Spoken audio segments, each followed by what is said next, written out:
You won't be there. Yeah, no, Everything will seem normal.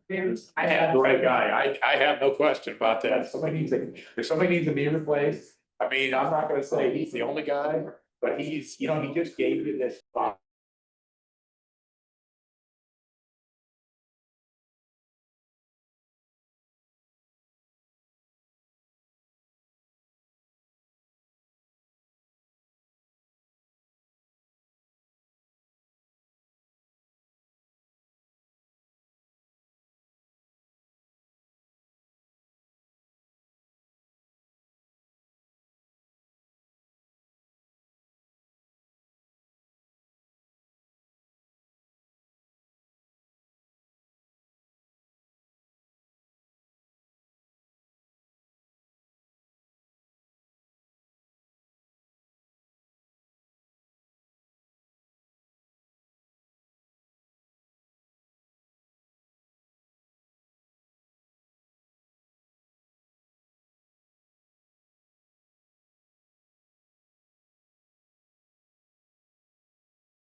Welcome to the Shelby County Board of Zoning Appeals for October 14th, 2025. Desiree, would you please do roll call? Jerry Knudsen, Here. Dave Kleine, Here. Kevin Carson, Here. Jim Douglas, Here.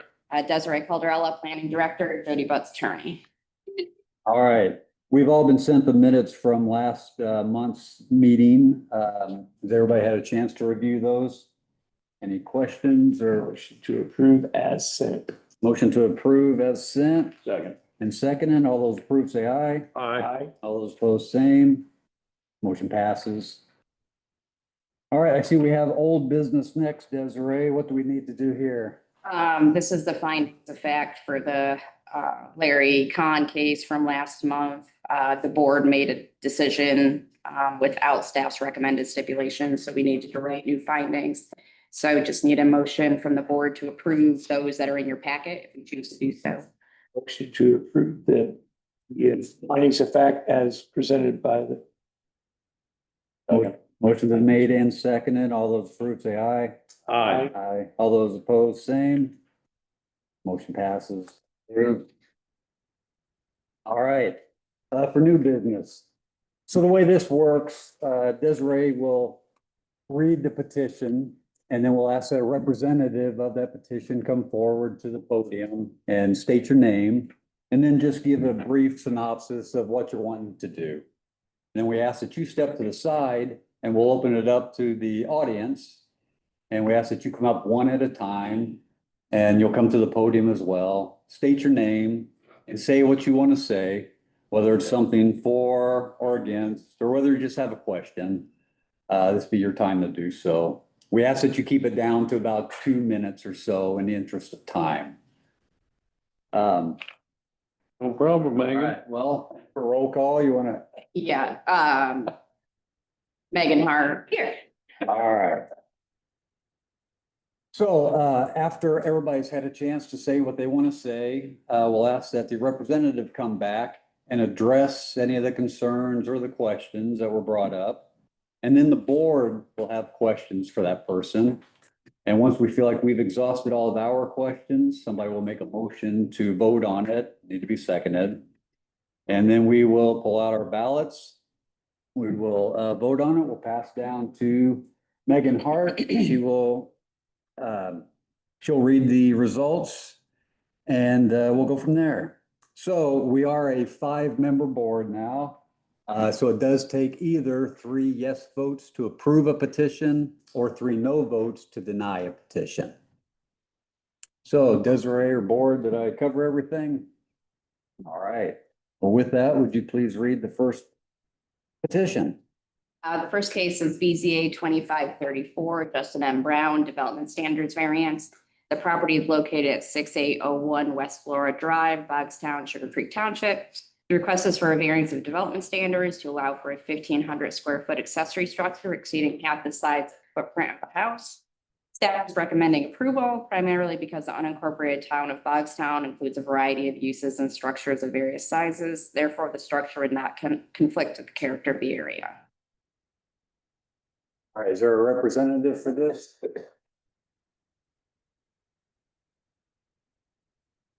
And just on the other side, please. Sorry, it's turned around the wrong way.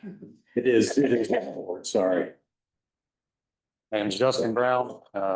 Everything Desiree stated is what I'm after. My son and I, we race circle track cars. My son gets to get his hands dirty out in the garage with dad, gets to learn quite a bit of things. The current garage that we have now isn't big enough to hold both our cars and all our tools and equipment. So trying to get a bigger garage to be able to suit those needs. That's, what else did you guys need to know? Sorry. That's, I think about all I got. We have questions when you, after the community.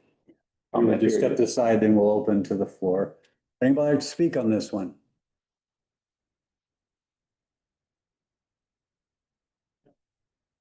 Problem. And if you would come forward, please, and state your name first. My name's Dale Atkins. I have property across the road from Justin. I don't have a problem with him building the building. I don't see where it's too excessively big or out of line myself, but, yeah, I say it's good with me.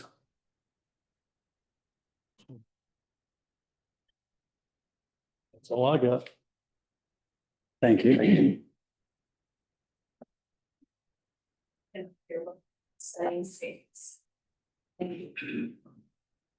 These are the lists, but.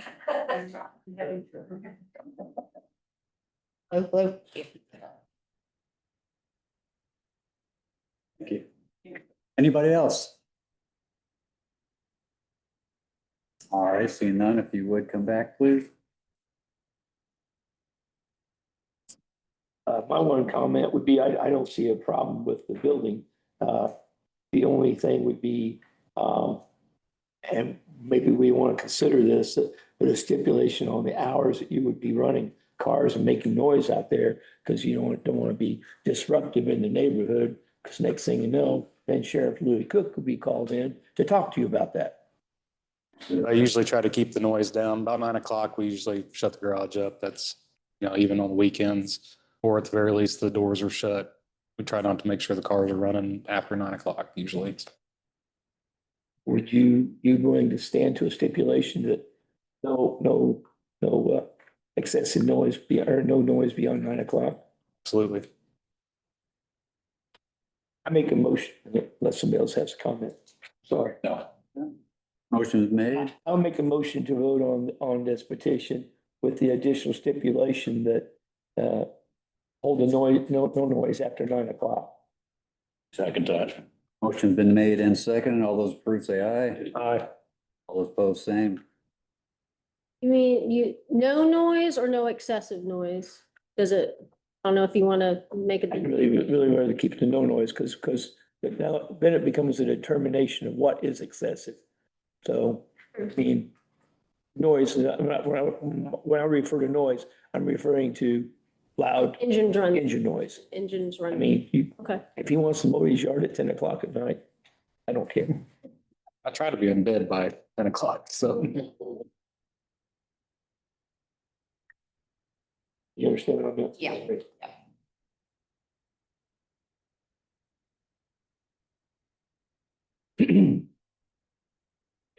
Okay, Kevin Carson, yes. Jim Douglas, yes. Dave Clenny, yes. Terry Knudsen, yes. Megan Hart, yes. Passes 5-0. Good luck with your project. Motion to approve the findings of fact presented by the staff. Motion made to approve the finding of facts. Seconded. All those approved say aye. Aye. Those opposed, same. Motion passes. The next case is BZA 2535, Sarah A. Smith, Development Standards Variance. The property is located at 6972 West 500 North, Fairland, Sugar Creek Township.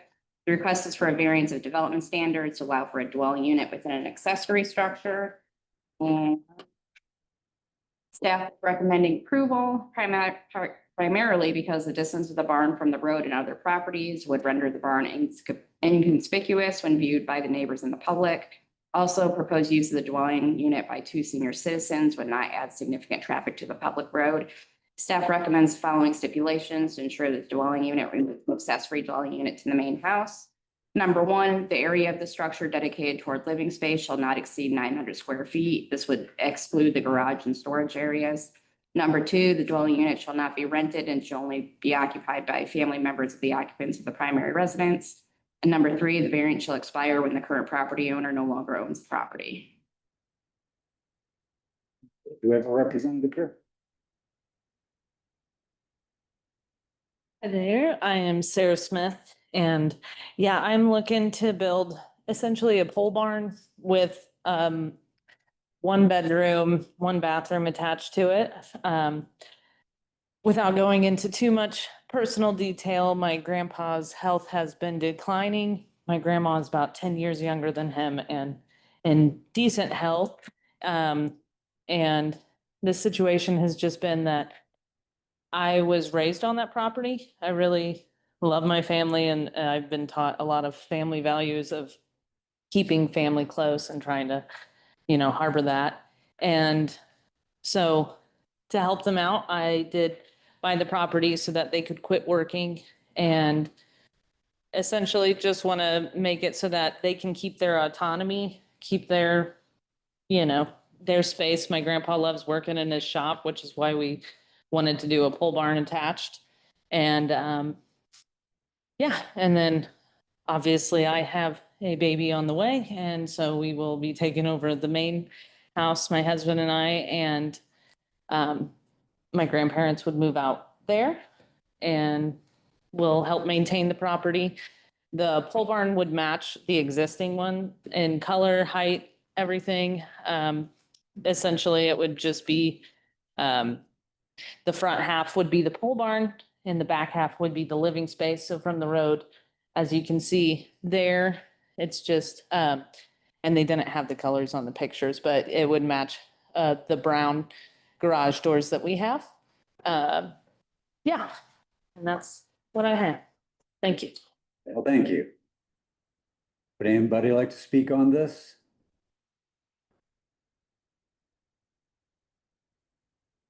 My name's Doug Lamb. I live at 6800 West, 500 North, so it's just a couple houses down.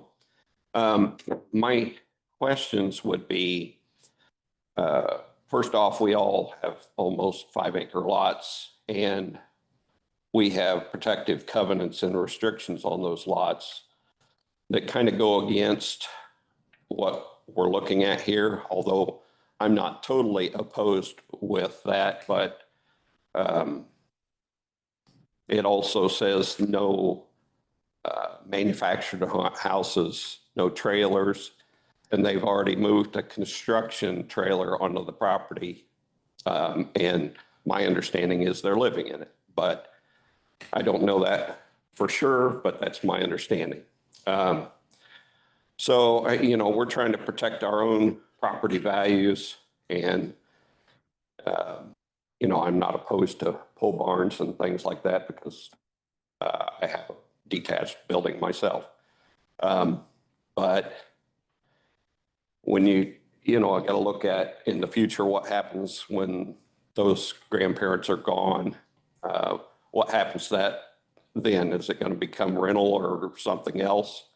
And again, like I say, we have covenants that were written to protect ourselves from these situations. Now, in-law quarters could be added right to an existing home. I don't have a problem with that. Or what about the original pole building that's there? Could it be converted instead of building another one that requires, a whole new set of issues and septic and all that stuff? In the covenants and restrictions, we have minimum requirements for the house, for the location of the house, for the size of the house, all this stuff. And now we're kind of getting away from that. So if we let one do it, what's going to happen to the other 9 lots? There's 9 lots in this subdivision. So, and again, my biggest problem right now is with the construction trailer that's there. I don't think it should ever been allowed to get there. I kind of wonder what permits were got when it was set up. And definitely, I don't think anybody should be living in it. So that's my thing. All righty. Thank you. Thank you.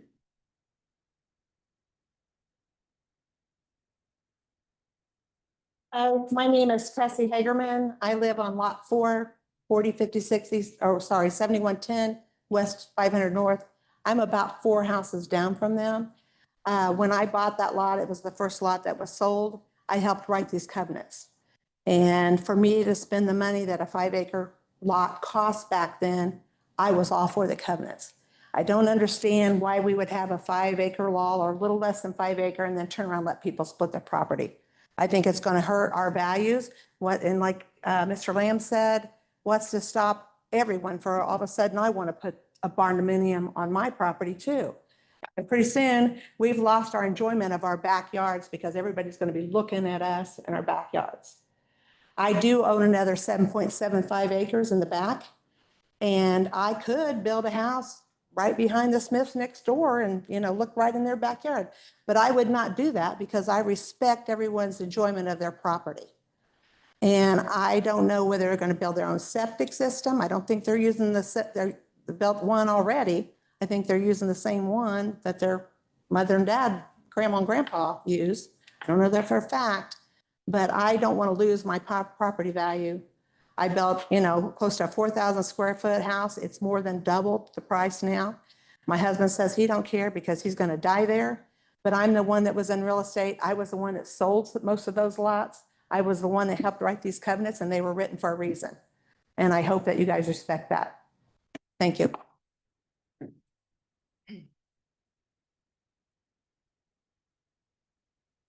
Anybody else? All right, if you would, please step back.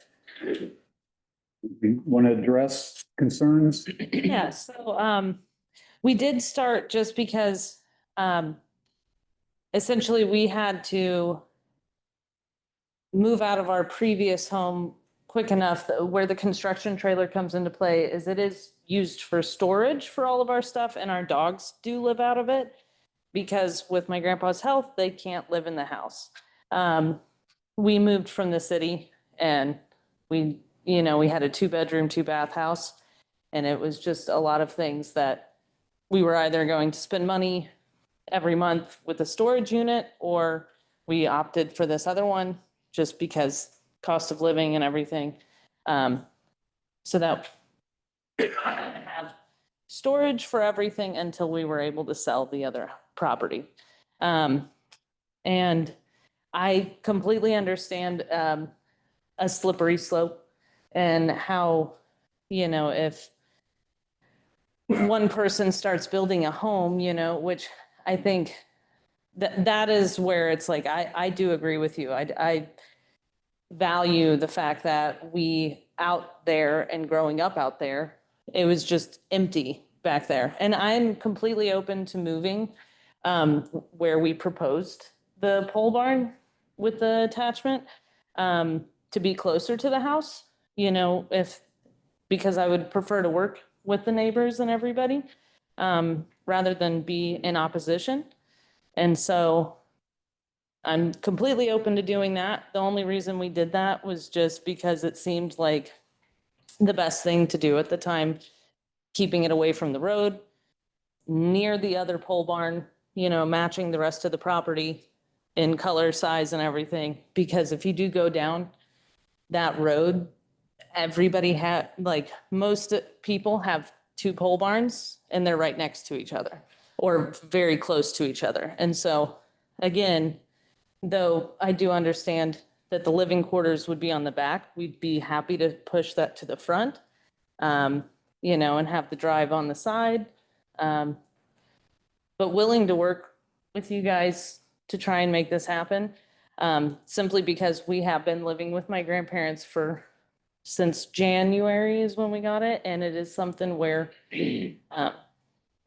again, it's one of those things where I really do want them to keep their autonomy, and it's been difficult, not necessarily for us, but my grandpa's having a hard time adjusting to it, and this is something that he also wants, where he wants his own space, if that makes sense, his own workshop back, things like that. So I'm more than happy to work with all the neighbors. And yeah. Sarah, the other building that's on your property, Mhm. consider using it? We could not at this time, just because the original builder had placed it a little bit below grade. We would have to raise the whole pole barn, whereas currently where I suggested the new build would be above grade. It wouldn't flood, because, yeah, so where you see that white rooftop back there, it is just below grade. So there's not immense flooding, but it does happen. And so to prevent that, we were hoping that where the new build would be, it is actually like located kind of up on a hill, so water would drain away from the house. As far as the septic, do you want to address, is that going to have its own separate septic or we tie on to the existing house? So we had originally planned for it to have its own septic, but the smallest size available because it's 2 people. And so it would be about, I think, 1,000 gallons at most for that, which is the smallest one. Yeah. So we had planned for that just because of the placement of it, because otherwise where the septic is currently is to the right of the main house near the front. And so that would be a pretty big, pretty long distance to get that to there. But it is gonna have its own septic. It would, yes. In the current placement.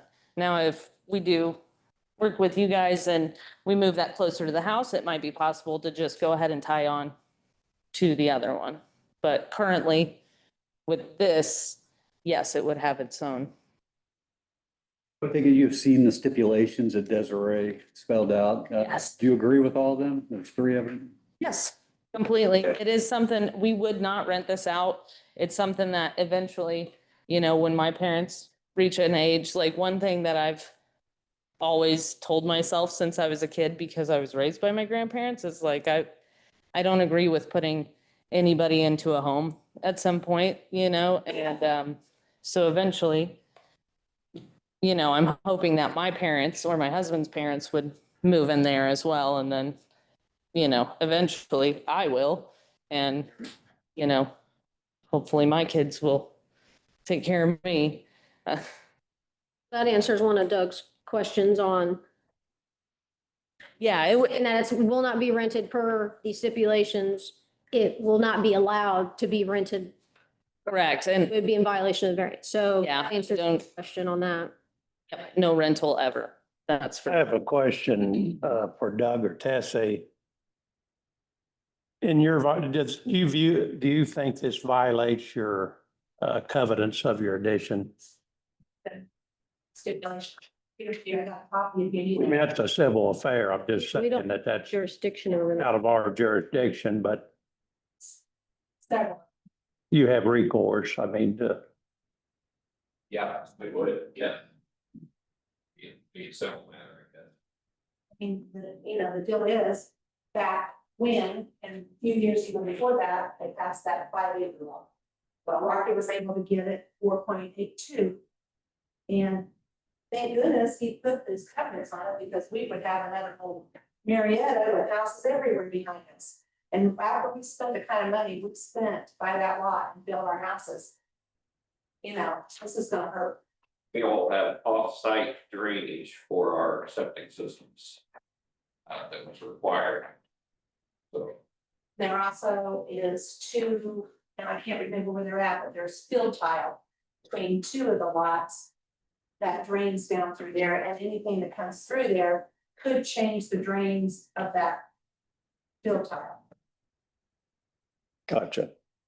So it looks like I just pulled up on the map on my phone. I mean, looks like just about every one of the lots have at least one accessory structure on the property. Some have multiple, so to me, it doesn't. It looks like just about every one of the properties have at least one pole barn or some sort of external or a detached garage building. Some have multiple, so to me, it doesn't seem like adding another pole barn that's gonna match the existing building doesn't. It's letting someone live in the pole barn.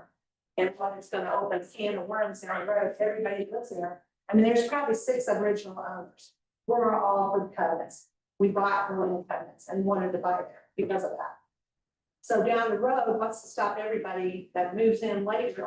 What stops that is this board. That's the purpose of this board, is this is a variance. This is a specific occasion. So this doesn't mean that every one of those properties are blessed with the variance, that they can build a in-law suite detached from their property. Each one would have to come to the board and be reviewed and have public comment to discuss that. And then this board would vote on those individual cases. And so in this individual case, we're talking about not a rental building, we're talking about a very small living space. So this woman and her husband can care for her aging grandparents so that they can live out their life on there. And per the stipulations, that only family could live in that property, and whenever this property sells, if it ever sells to the next family, then this variance goes away completely. So they're not allowed to rent out the property, and if they sell the property, the future owner is not allowed to not even occupy with their family because this variance completely expires. So they would have a building with some living quarters that they can't do anything with, if that ever comes 20, 30 years, 50 years down the road. So this isn't, yes, you could say this could set a precedent that this, in this area, this one instance was approved. So sure, someone else could make the same request, but again, it's not gonna just be stamped approved. It's gotta come in front of this board and have the same questions. Everyone has the same opportunity to ask their questions to the petitioner. So yeah, I mean, it would come in front of the board and the board will make the decision. So I have no further questions. And I would like to also note that, like, if we are able to get this built, because we did go through the proper permits for the construction trailer. I know I don't like it on there. It is it's not pretty, but we would get rid of that as soon as we are able to just move our stuff into a framed building.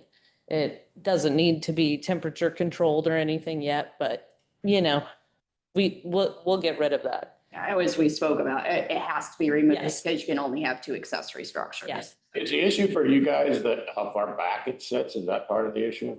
State that it does have to be no more than 225 feet off by the door. Which I'm not sure any of us are, and well, probably some of us in violation with that. I don't care about that.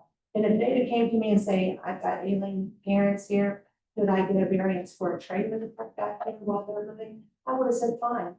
But to build something permanent, it. But doesn't a pole barn look better than a trailer? I mean, I don't know how much they're spending for the pole barn. She just explained that they're gonna build it to match the existing building, so it's not going to be visually different than what they already have on the property.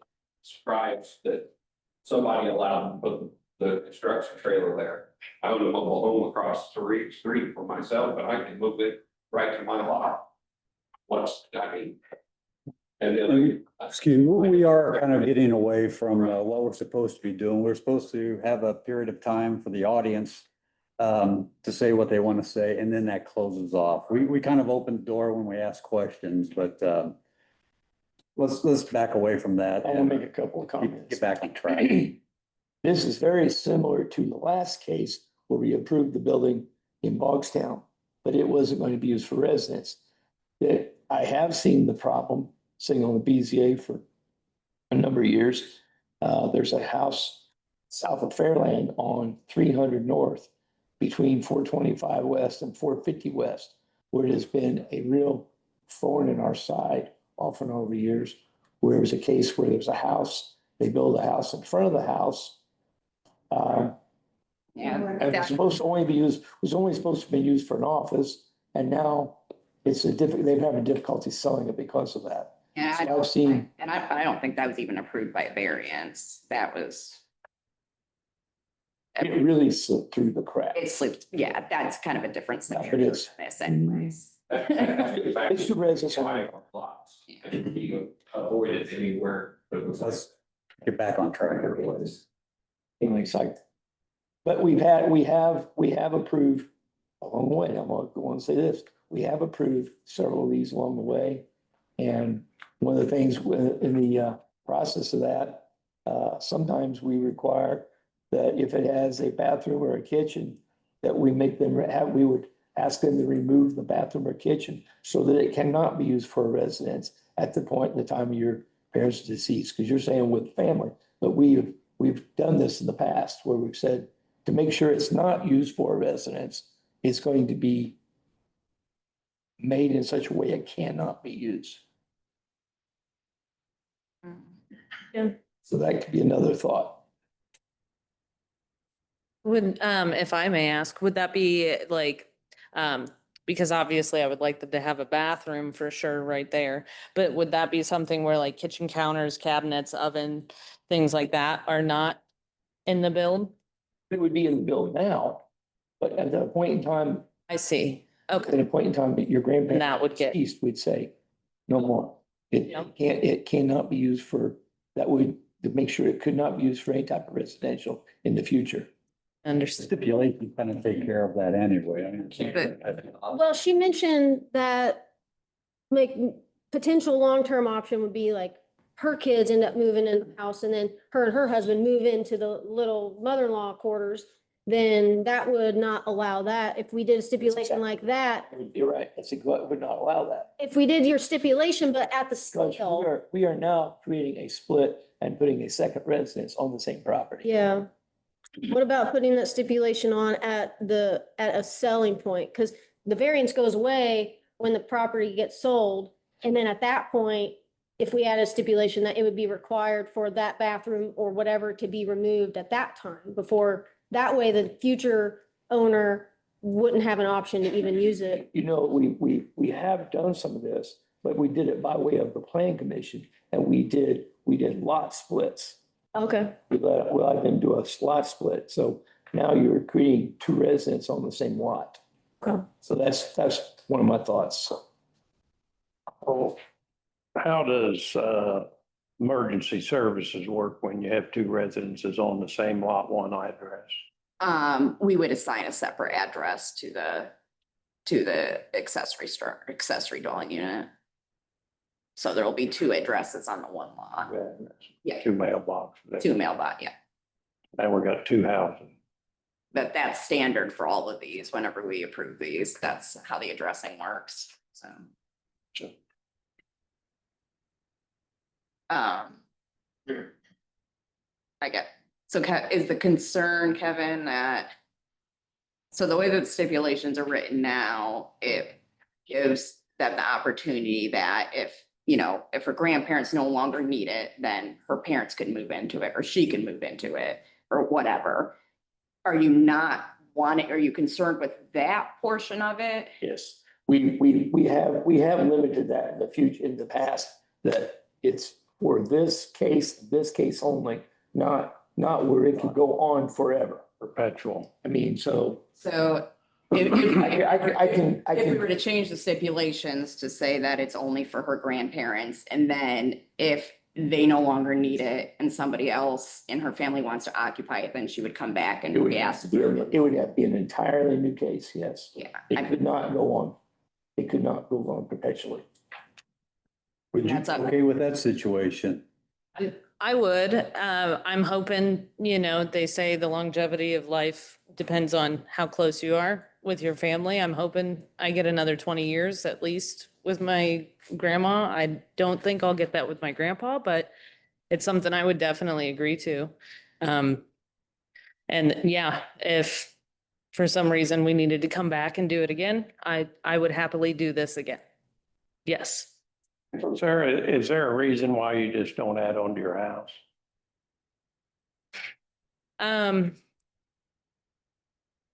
Yes, realistically, it is because my grandfather, he is one of the first people that they built that house. And so this was kind of a thing that they would have lost their house in 7 years if I didn't buy it. My grandma would have been out on her own. And so, but he still wants his own space. And so though we've proposed that, he's not really interested. He would rather have a shop that he can just walk into, keep his space. My grandma's all for it, I'm all for it, but realistically, it's just, I think it's hard for him to accept, being completely honest, that it's something we have to help out for. Okay, so this is how I would change the stipulations if you want to go that route. So number one would be the area of the structure dedicated to a living space shall not exceed 900 square feet. Number two, the dwelling unit shall not be rented and shall only be occupied by the grandparents of the petitioner. And number three, the variance shall expire when the dwelling unit is no longer needed by the petitioner's grandparents or the property is sold. You good with We that? still haven't disabled the kitchen for the potential. And then I guess four would be, We've done that. I can tell you, we did that up on Yeah. 600 West, just north of 1100 North. We had somebody left there and we put that as one of the stipulations that at the point in time that the grandparents did not need that house anymore, or that living structure, that the kitchen would be removed so that it cannot be used as a primary residence. Well, in that event, and she wants to come back and present this case with the board again for her parents, let's say. so I wouldn't want her to have to remove it and then put it back in. Yeah, Yeah, I wouldn't want to. No, you wouldn't remove it if you applied for a variance time. I would say If at a point in time- event that that next one got denied, then they would have to remove that. But I'd hate to see them remove that before they even come to the board and ask for that. Yeah, because they're not necessarily gonna know, right? They may no longer need it, and then that, you don't know when that's gonna happen, so how are you gonna be able to remove the? Going down a little bit. yeah, I I struggle with that too, because all sorts of people put Motion. kitchens and Yeah. with what stipulations. Second, accept the findings of the stipulations. One. Revised stipulations, 1, 2, and 3, or adding 4? 1, 2, and 3. 1, 2, and 3. Motion is made with the stipulations revision, seconded. All those in favor say aye. Aye. All those opposed, same. Passes.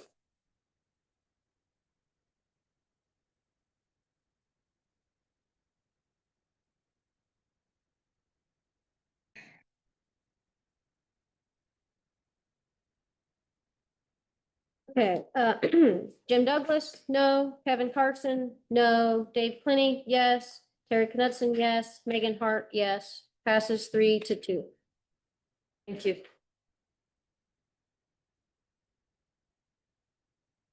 You guys, what do you three need to? For findings. Yeah, we would have to continue them, right? Because we changed the stipulation. We didn't change anything. Yeah, we changed the second stipulation from family member to,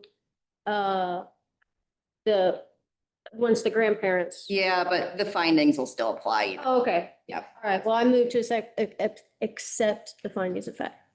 Motion's been made to accept. Second. Second. All those approve, say aye. Aye. All those disapprove, say aye.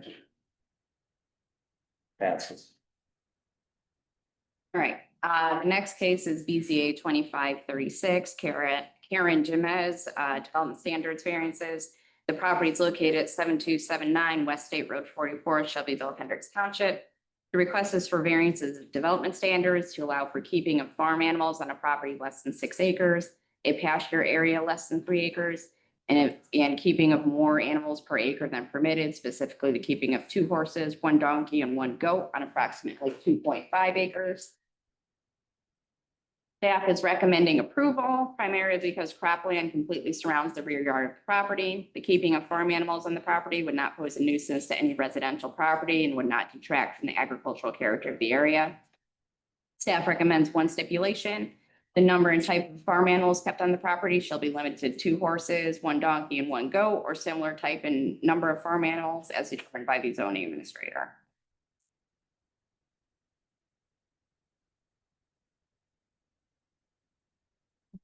I'm Karen Jimenez, and we found this property, and I had horses all my life. And I sold my horse about 6 years ago, and I've been real sad. So my husband found this property. We didn't know we couldn't have a horse there until after we started into the buying it. And so then I found out about the variance. And so we were hoping that we could do the variance to have the horse. The barn already exists. We've got it all cleaned out and got it all fixed up. I know how to take care of horses. My husband is a concrete landscaper, so he knows places where he can get rid of excess manure, to get it out of property. I will feed him hay. I've always had hay and grain for my horses. And so I don't know what else. I'm sorry, I don't know what else. Okay. Well, if you'd like to step aside, we'll open up to the audience then. Would anybody like to speak on this? Seeing none, if you would come back. I guess first question, are you good with the stipulation of keeping the number Yes. that you originally talked about? 2 horses, 1 donkey, 1 goat? If any of you are aware, it's a sliver of land straight across from where basically straight across from where we approved the variance for Jeff Standardford to build the grain bin and tool shed. It's across from Jeff had owned that along the way. And I don't know if he sold to these people or somebody else along the way, but it's surrounded by farm fields. It's not adjacent to anybody residentially. And I thought if there was anybody that would be directly concerned, it would have been Jeff Standardford, and he's not here.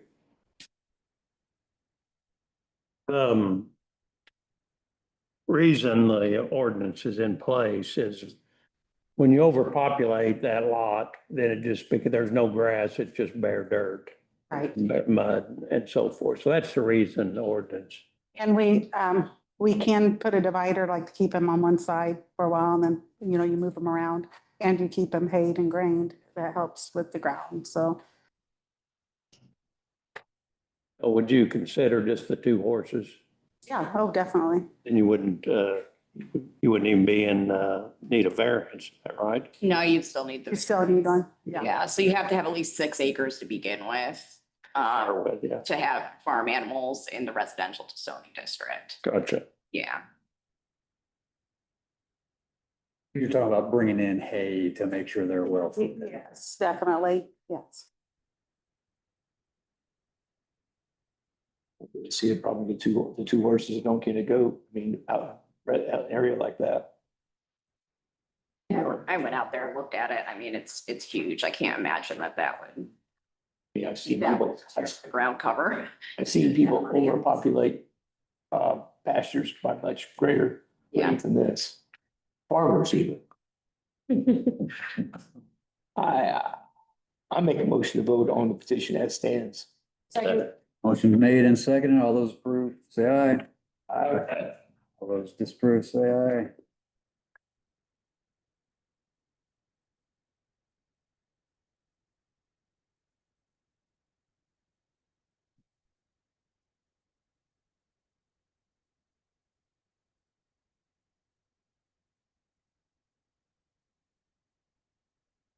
Megan Hart, yes. Terry Knudsen, yes. Dave Clenny, yes. Kevin Carson, yes. Jim Douglas, no. Passes 4-1.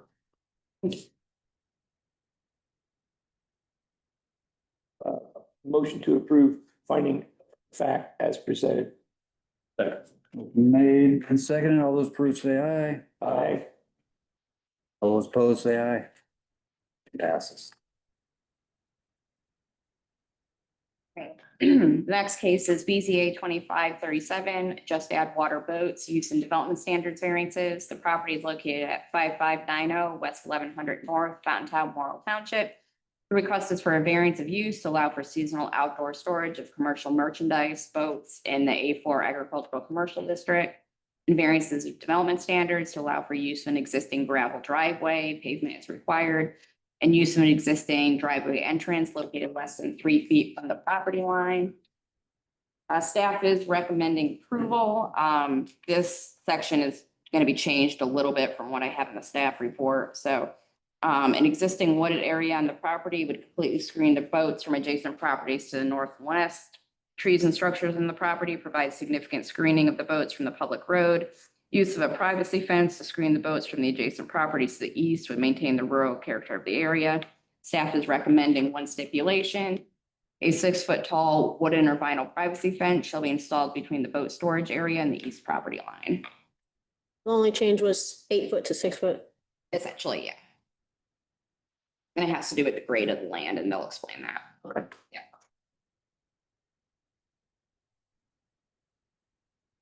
Good evening.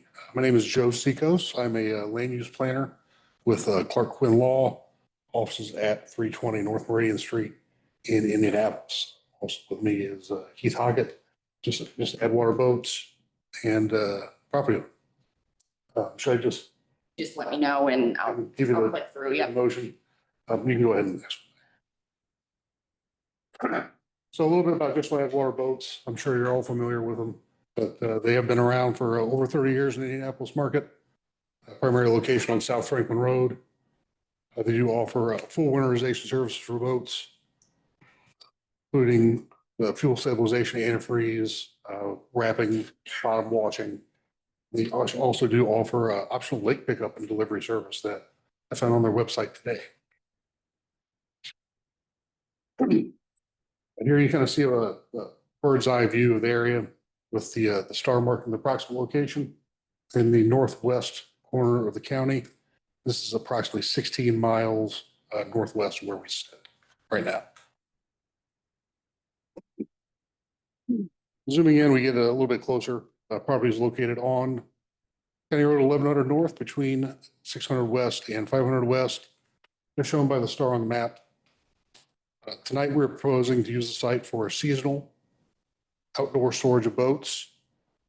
The boats would be moved twice annually, normally coming in to be stored around this time of year, so about October 15th, and then removed in the spring around April 15th.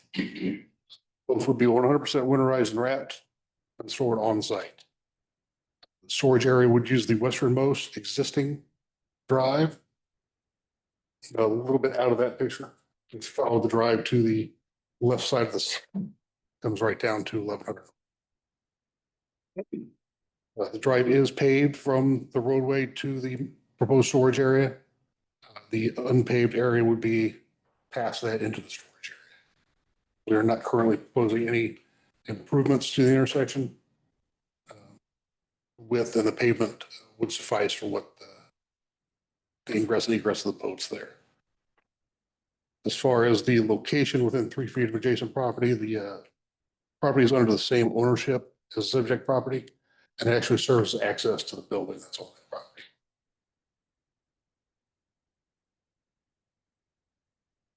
I'm sorry. Can we go back one? Sorry. That one. So there you see the proposed location for the seasonal storage, consisting 2 to 2.5 acres. This is located approximately 650 feet from County Road 1100 North, and it is located behind the existing residence and 2 barns.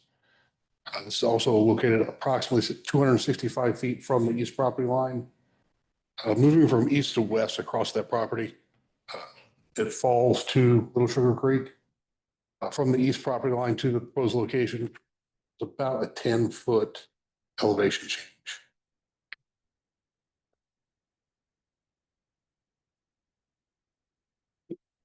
On the left there, you see the best available flood map.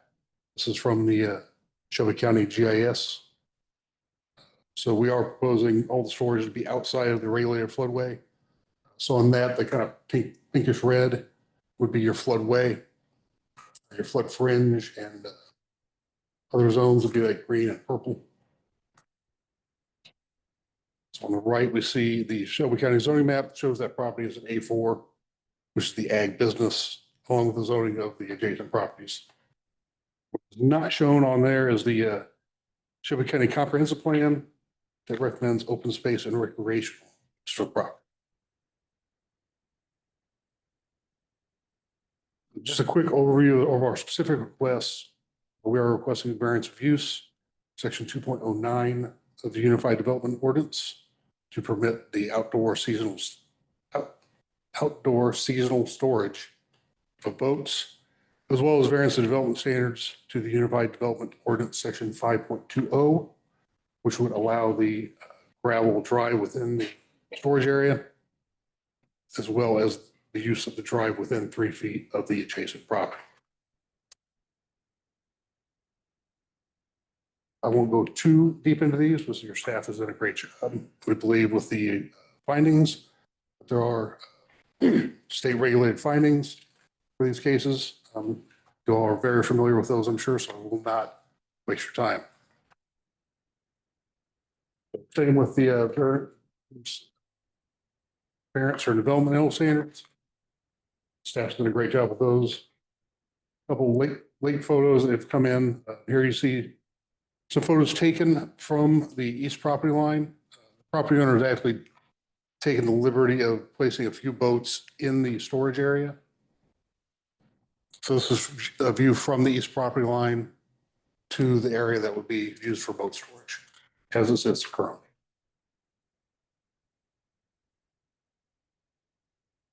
And here you see the west access drive from County Road 1100 North. So the top left is the cut onto 1100 North. And the bottom right is the end of that drive looking toward the area that would be used for storage. And you can see the pavement isn't in great shape once it gets back to that point, but it is still paved.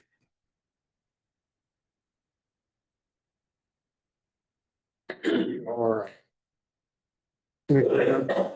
with the commitment for a 6-foot tall privacy fence along the eastern portion of the storage area. We would respectfully request the board to approve these requests. Be happy to answer any questions.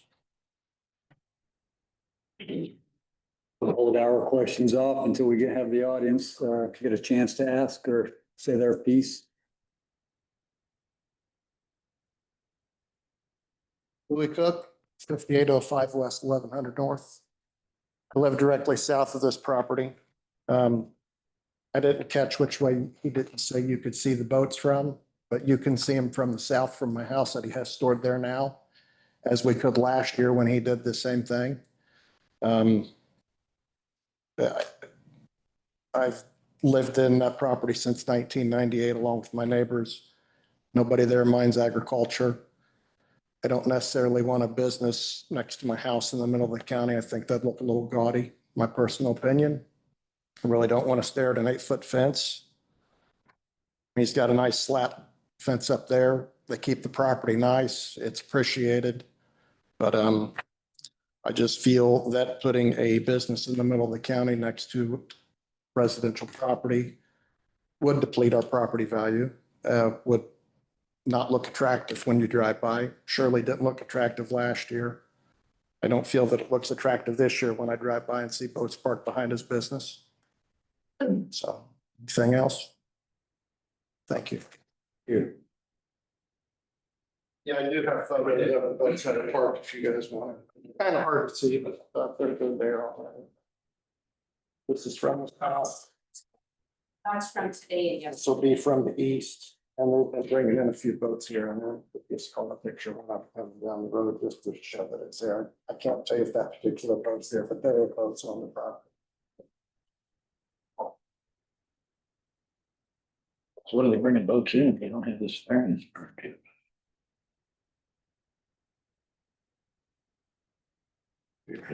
Next speaker. Good evening, folks. My name is Tim Machina. My wife and I own the property just directly to the west of the farm. Admittedly, we probably have the worst view of the whole place when there's boats out there. As like Mr. Cook said here too, we witnessed it a year and a half ago, and the tree line that's on that side of that fence by there does not block it at all. We're elevated, and you can look down.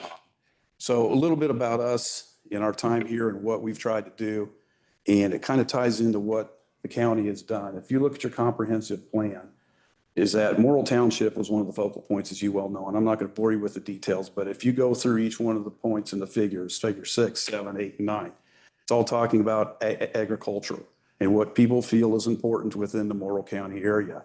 It's, closest to nature. It's, there was zero commercial, but it was all about planning and knowing how the county's planning. And the county's done a beautiful job here over the last few years, I think, letting people and homeowners know where we're headed.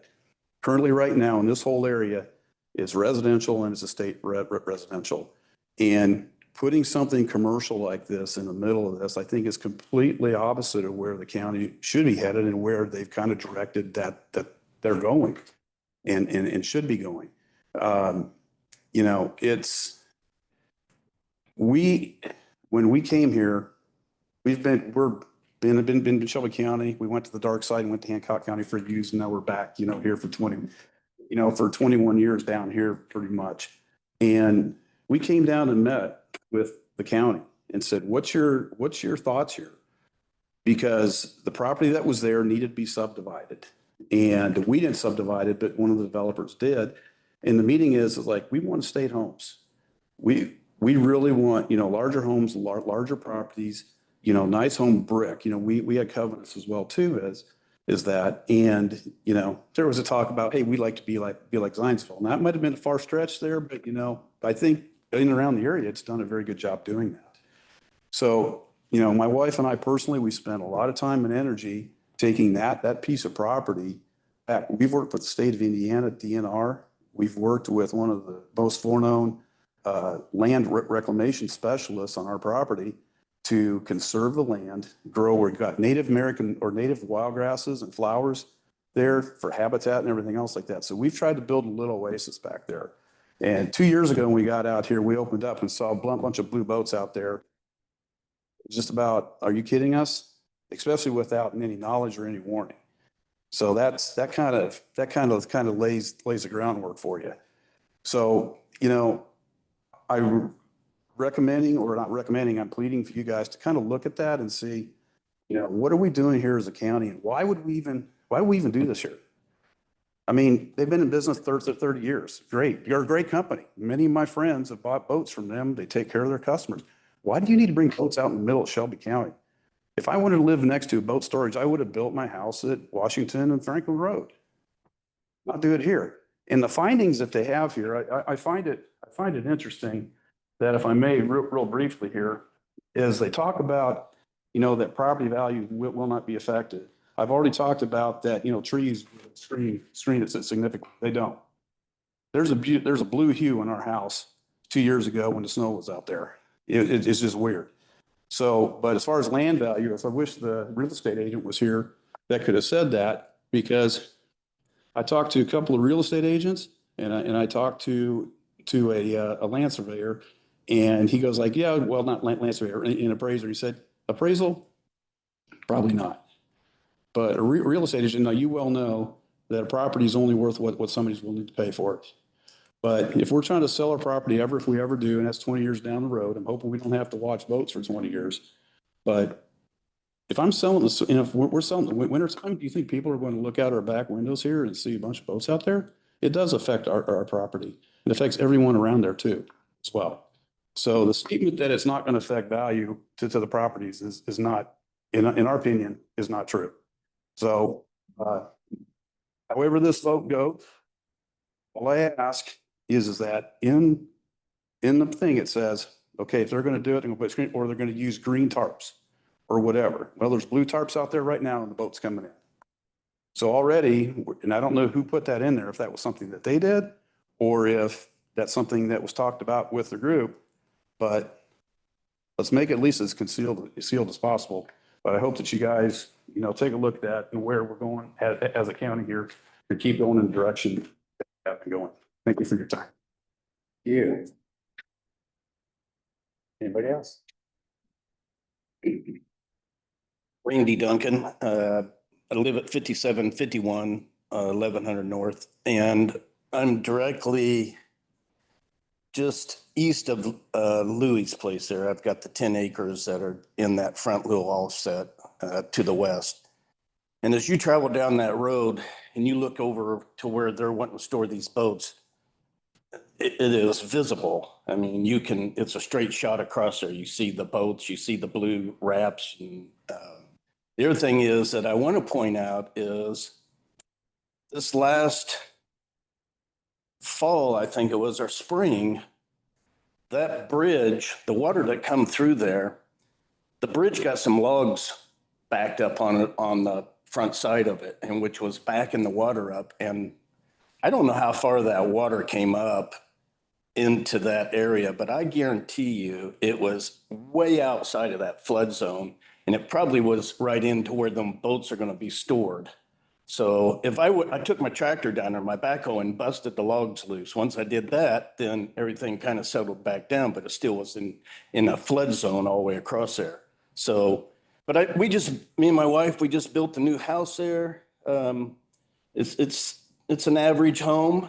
Do I want to come home from work every day and look across that field and see all the blue boats and everything? No. So, thank you.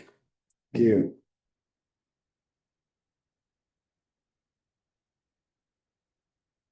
Karen Skillman Boyd, and I live at 5214 West 1100 North. I live east of him. My concern is, like I said, they've already been there a couple of years doing all this. Last year when they had boats come in that had these great big, huge, big boats. And on the corner down there at 500, right down there before the housing addition, they were cutting in because they're so big to turn in that turn there on 1100. They were running in our fields. And I don't know how many times they've knocked out a like electrical box there. Another concern I have is years ago, and I don't know where, I'd like to know where this stands, that they built up the flood zone for a racetrack there. And I think there was, way I understood, there's supposed to have been some kind of lawsuit and that's supposed to have been fixed. And as of today, that's still not fixed. That's still the flood zone. So when that floods, like he says, it floods across the road, but it floods back behind my woods and Natalie Price's woods. Our woods gets flooded all the time because they built up that flood zone back there for a racetrack. So I just wanted to, have my concerns about all that. Thank you. Thank you. Anybody else? Hi, Natalie Price. I'm at 5386 West 1100 North. I'm right next door to them. And my concern is, I don't know what's going on back there. There's looks to be like some raising of some property, and I'm concerned about the flooding. I've lost a good portion of my woods due to the stuff that was already done back there that we thought was supposed to be fixed, but it's never been fixed. It looks like it just keeps changing hands. I don't know, but now I want to know what's going on because I'm worried that I'm going to get more flooding. So. Anybody else? All right, seeing none, if you would, please come back.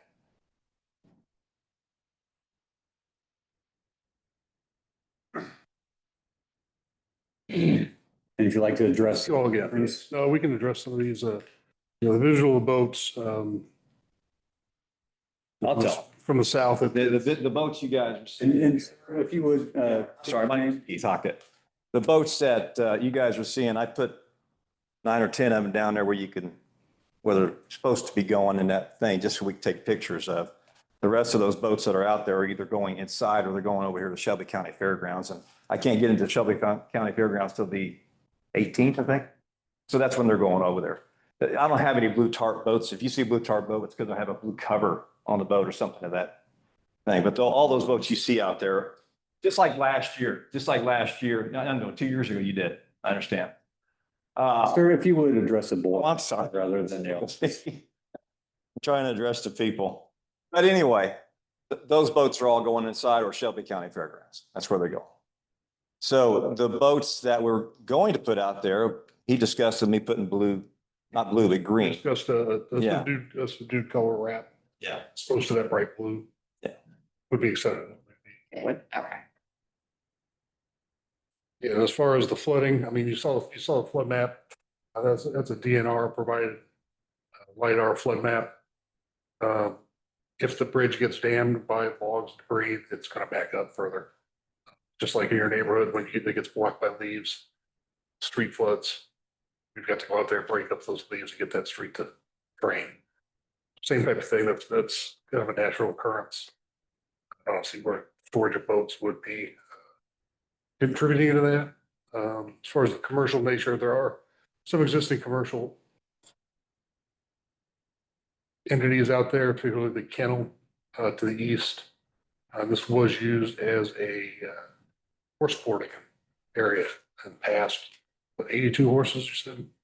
reported Yeah, a bunch of them out there, yeah. in the past, previous owners. So this does have a little bit of history of the commercial, as well as being zoned A4, which is that ag commercial district that you all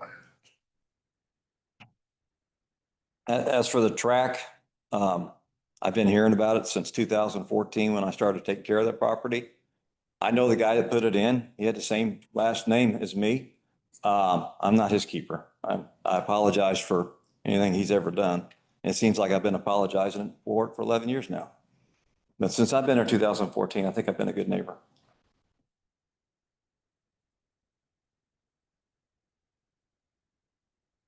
Why is this getting brought now? Is it a complaint or, I mean, they've had boats out So for there were- years that they're ref. Yeah, there was a complaint back in, I think it was 22 or 23. And at that time, I don't remember how far we got it. I think we got to the point where we were going to find them. But then they ended up, it was the off season when they did bring the boats back. I think they moved them further back onto the property. They were supposed to apply for a variance. It's just taken them this long to come through the process to do it. You did originally bring the boats in without coming to the board and getting the variance. You talked about 2 years ago? Yeah. Yeah, I put him back there. I thought I was, That arrow you see there is from 23. yeah. Were you unaware that you needed? Yeah, I got a nice letter in the mail, yeah.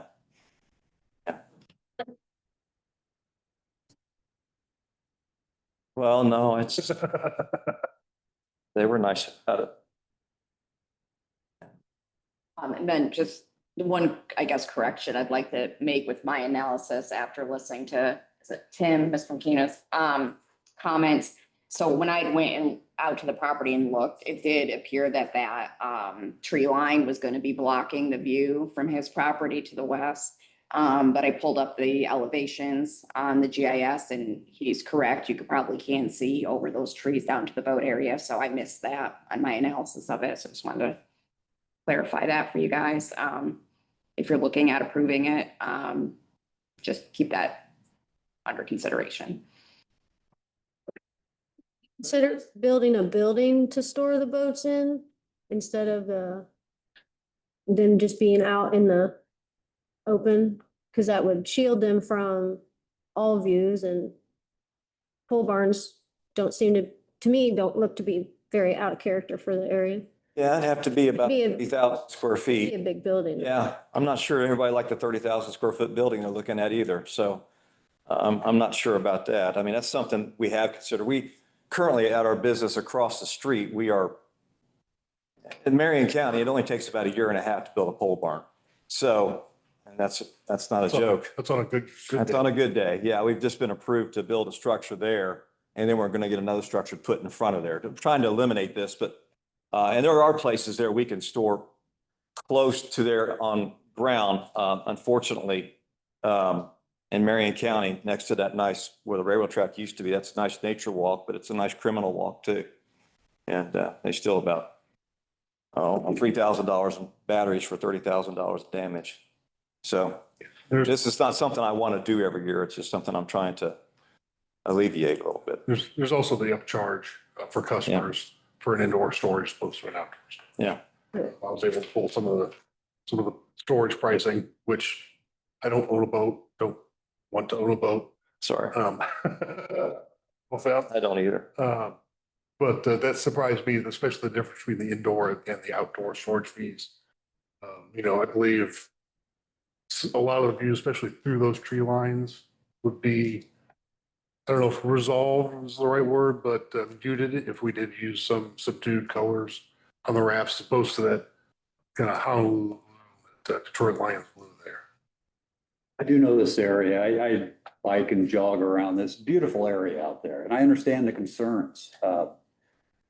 Nice residential areas, it's farm ground, and yeah, start bringing a business in there. I understand the concerns about devaluing property and just taking away from the enjoyment of your own property by seeing this.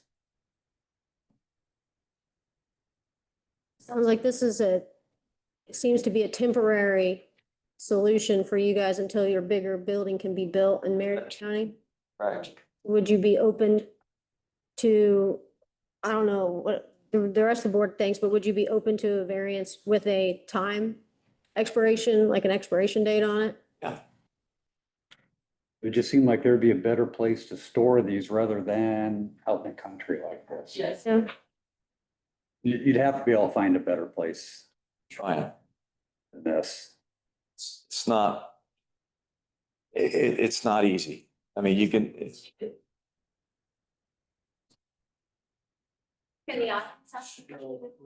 I'm sorry, that portion is complete.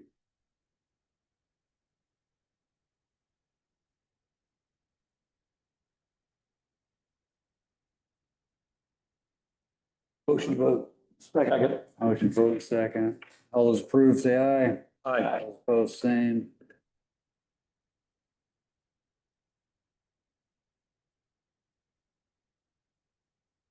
You got one more.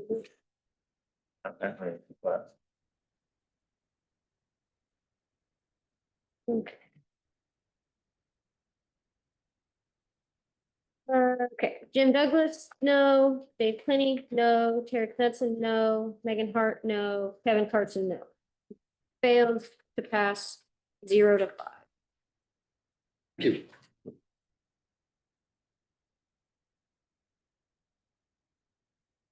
You'll have new findings for us. Yeah, so want to make a motion to continue on.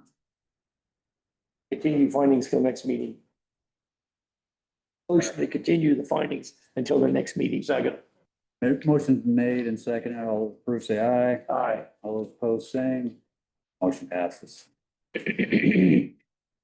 Right, last case is BZA 2538, Amanda Bratton and Teresa J. Young, Development Standards Variance. The property is located at 4538 North Birch Street, Fairland, Brandywine Township. The request is for a variance of development standards to legally establish a fence exceeding in height in the front yard. A staff is recommending approval because the fence is not constructed along the front yard of the adjacent property. The fence provides privacy between the subject property and the side and rear yard of the adjacent property.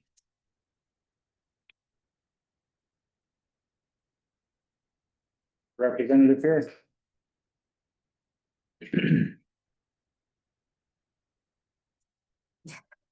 First of all, I want to say thank you all for being here. I know it's getting late. Yeah, sorry, if you would state your name first. First of all, I'd like to say thank you for everyone being here.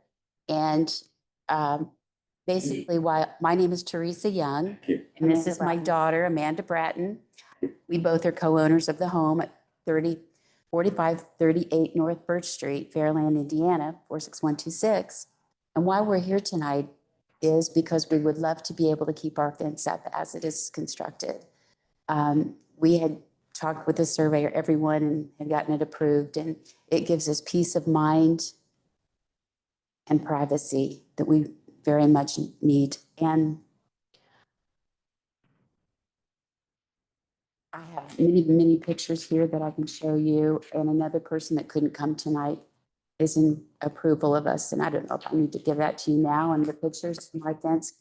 And also, I do have pictures here of all the other fences that go along with what the county is, supposed to have that have been there for many years. And ours is, we would like to have the right to keep ours like everybody else's has. And if I could show you these, maybe you could pass them down. I'm not sure. Yeah, you can Desiree. Oh, yeah. And this is a yay. Okay. Piece of that is approved. Just want to say that I pray that we can keep it up because it does give us plenty of privacy and peace of mind. It does not impede any of the cars coming in. If you would please look at the pictures. And it's very well professionally constructed. All we ask is that we can just leave it as is. It was expensive to build.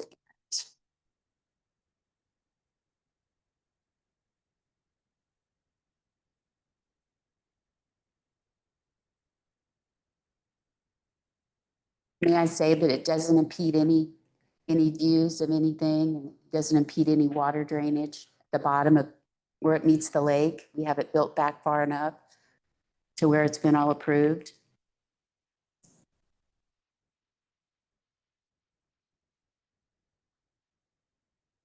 You can see in the pictures there, the neighborhood structures, the fencing that are there. And I've lived in this area, Brandywine Lake area, since 1983. I built my first house there in 1983, which is across the lake, and I still do own it. And I rent it out, but it also has a fence there too. It's been there since 1983. And the one that I built is much smaller than the surrounding fences. So all I'm asking is that we can please keep it as is. All right, thank you. If you would step aside, we'll open this up to the audience. If anybody would like to speak on this? And my name is Dina Lucas. We are the property right next door, 4514 North Birch Street. My mother-in-law owns the property. My husband is here. He has power of attorney. She has asked me to speak on her behalf because she is in a back brace and the elevator is out and she walks with a rollator and she could not make it up the steps. So she is currently in the car. They have already erected this fence. It is 6.5 to 8 inches from the property line. They have received no trespass, cease and desist, numerous different violations that they've had. We have absolutely no problem with the fence in the backyard. It was maliciously and intently put in at 8 foot tall. Therefore, and with that being said, the way that it's set, and it's all the way down to the water, but that's neither here nor there. The issue is she can make it, my mother-in-law can make it out her patio door and sit in the corner in her chair. She can look across this front yard across other front yards because there are no places out there that have fences in their front yard. And she is 88 years old, soon to be 89. She's lived out there since 1973. And there has been numerous problems with these neighbors. I have no problem with the fence in the back because my personal opinion, they need to be fenced in. But that's neither here nor there. But how they cannot maintain the outside of the fence. And I don't feel like it's up to us to maintain that because of where they chose to put the fence.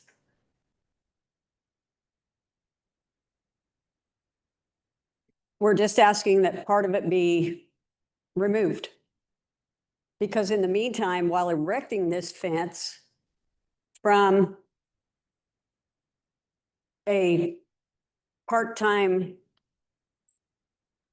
whatever that lives there of Amanda's, constructed this fence and everything. He was on our property while he was constructing it. There is a split rail fence on the property line that was put up by the Lucas family. And he damaged that as well by leaning on it, by doing everything else that he did with it. I have tried to make amends with Amanda, the neighbor that's currently occupying the house, which she has not been occupying the house for that long. Teresa owns the property. She has had numerous renters in there. There has never been any issues with any of them, never. But now all of a sudden it's an issue. And I can go into detail after detail, but it's nothing pertaining to this at hand. We'd like to keep on topic here. Exactly, exactly. And it's the fence. And they cannot maintain it on the other side because of where they've placed it. The surveyor, from what he told us, that he recommended that they not place it, they either place it on the property line or in. So they had enough room to maintain it on their side, on the other side, which we see. So. Thank you. Can I respond? And if you would take a seat then, please.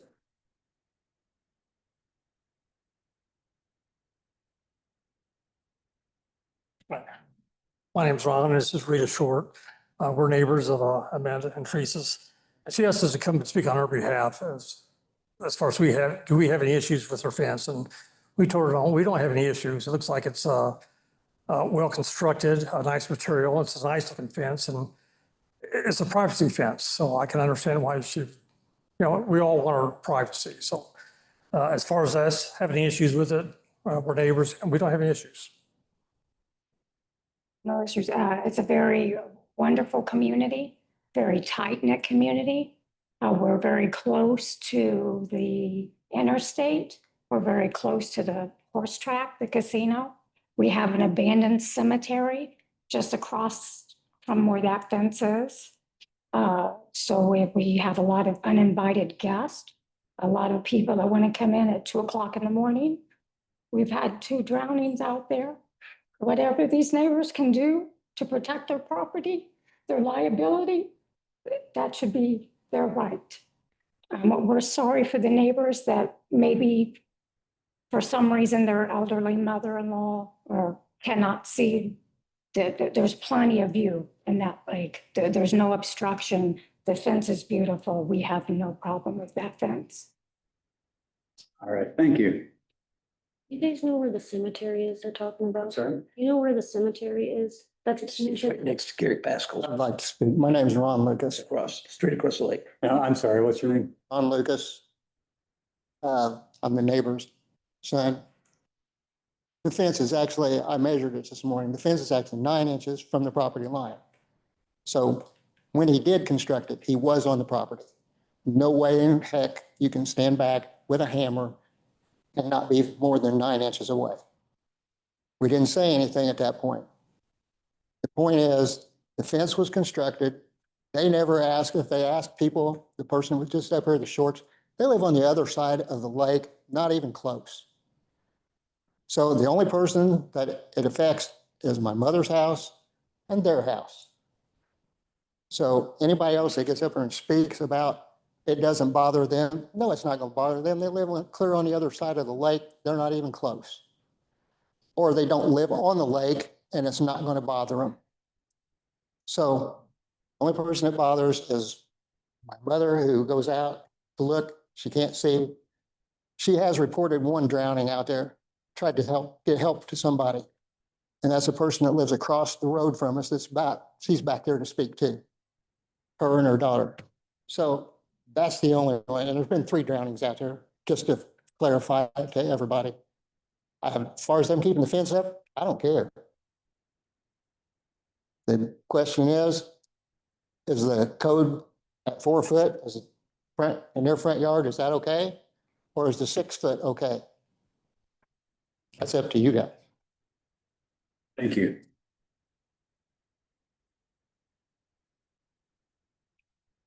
My name's Eric Gordon, and I'm a significant other for Teresa for the last 30+ years. I grew up in Shelbyville on Van Avenue, Shelbyville High resident, Indiana State graduate. I farm in Morristown, and I'm developing 100 acres plus another 150 on the side. And all my life, growing up on Van Avenue and all around different Brandywine Lakes, the person that just spoke, there was an issue this past summer where Amanda's daughter was coming home from college. And he would yell from the house. We just discussed the fence here. Well, that's part of why this fence was built, because he would come out there and yell at Amanda's daughter. And it's like, I've never seen a neighbor treat another neighbor as badly as that previous person talked. Okay. And gave these people trouble. This family's been around, have had trouble all their lives, and they continue to give them trouble. And that privacy fence is needed to keep a good fence, makes good neighbors. So I'm approve of this fence maintaining where it is, and I approve the fence. Thank you. Thank you.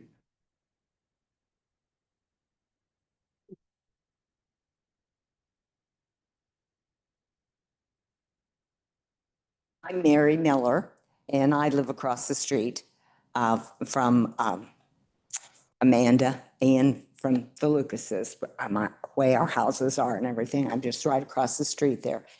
And I don't have any problem with the fence. The fence looks like it's constructed good. And it hasn't been there very long, so I can't say how the maintenance is going to go on it or how that will be. But for right now, it's a very nice fence and I have no objections to it at all.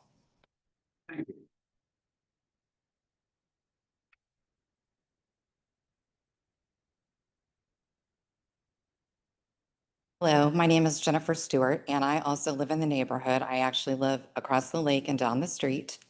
And daily, as I drive to go to work, I go through the neighborhood and I pass all of the houses and all the different types of fences that are there. And I don't have a problem with any of them. So I just want to say I approve as well. Thank you.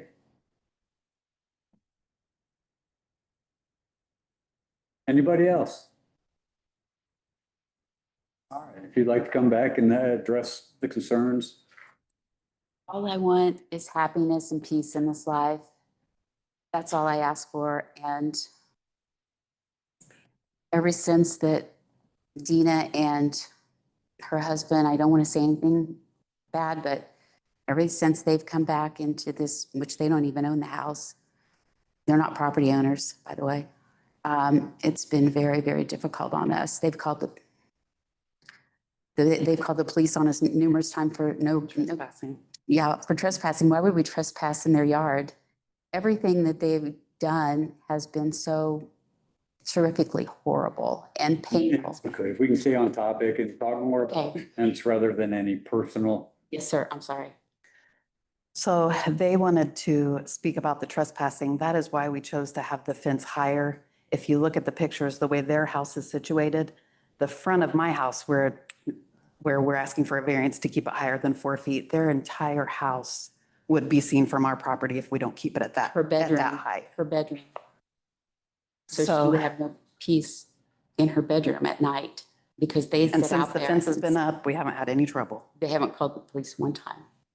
So I'm Since then. I'm just asking for the same privacy of my other neighbors in the neighborhood that have fences all the way to the road. That are bigger than ours, taller and longer. We just want our little fence. Okay. Well, thank you. We just Thank want you. peace. Thank you. Thank you so much. If you would, and ma'am, I'm sorry, this portion of it is complete now. But if you guys would stay up here, the board may have questions for you. So talk about the property line. Why didn't you build it on the property line and get consent with the neighbors? Or you've got to take it off the property line enough to maintain it. So I don't is on our property that far away from the property line. Yes. And our understanding was. 8 or 9 inches. Yes, as long as we could weed on the other side, then it was within code. And that's where we In the were- interstate law, technically it could be right on the line. Right. So who do you talk to when it says they're in code, when Desiree? Surveyor, Jeff, I actually have a copy of the survey. But you knew you had to build a 4-foot fence rather than a 6, So it's 4 foot from the corner of the house. no, 4 foot high. Yeah, so, But none of the fences, zoning code allows you to build a fence right on the property line. I'm not saying that that's the best idea, but code, you can do that. Right. What's out of code is the fact that that portion and that is past the front of their house is 6 feet high instead of 4 feet high. So that's what you guys are deciding on tonight. but if you take it down to 4 feet, gentlemen, ladies, they're gonna be able to stare and have their camera out and stare right in her bedroom. She can't sleep. How do the relationship get so toxic? We don't know. So We don't know. And I think that's part of the problem, if they would have just had a conversation. I don't think we want to get into that. It's not good. Let's leave that alone. We have all the police reports right here of them calling the police. Yeah. for no- Let's leave that alone. And the pictures, I've ever been on their property. so the pictures you guys shared, or you ladies shared, do show at least 2 residences that have a fence of similar height that does go past the front of the house. And There's more than 2. to me, that's, I mean, I know they have fences, pictures of fence from the cemetery on the other side of the lake. I mean, it seems that it's not uncommon Two, right? area, so it seems to be in character with the rest of the neighborhood unless someone wants to complain at all the other neighbors, and then we're here with all the other neighbors. I don't see an issue with this. Inconsistent with the rest. Yeah, it's not inconsistent. Like you said, well constructed as other folks have it mentioned, and it's not even like going out to the road to block TV, so. In respect. The ordinance allows for a taller fence in the house, Yeah, not in front of the house. correct. So along the side and behind the house, it can be up to 8 feet tall. So it's in spec there. Yeah. Ours is only 6 feet. I think Mr. Lucas said it was 8 feet. But it tapers down. So, an alternative would have been to plant a tree or something like It's that. taken our lifetimes. Pardon? It would have taken our lifetimes for trees to grow, to help us, to impede get peace.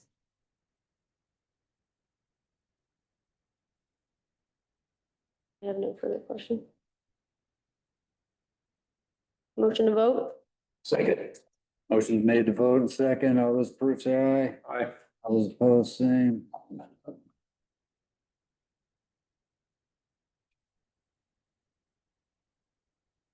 Your pin die. Yeah. Of course, you finally bring the pin, then it dies.